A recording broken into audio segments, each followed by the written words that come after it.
Okay, so now we're on the second tab. We had the first one, the second one, and this is to multiply.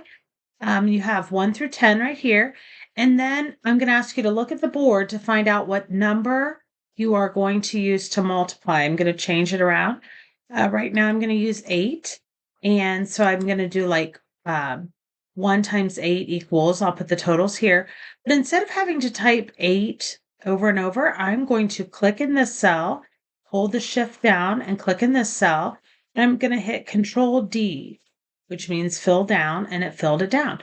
So now I need to do 1 times 8, and I need a formula in there. So to start with a formula, I have to hit the equal sign, equals, and I'm going to click on the first cell, and then I'm going to say like A1 times, and so my times is going to be that little star.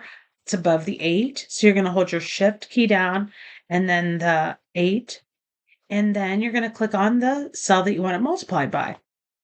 So we've got A1 star B1. And I'm going to hit enter on my keyboard, and it calculated it for us.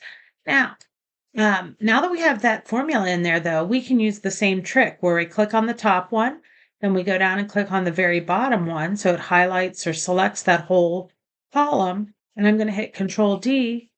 Voila, they're all in there. So yours should look like this, only with different numbers.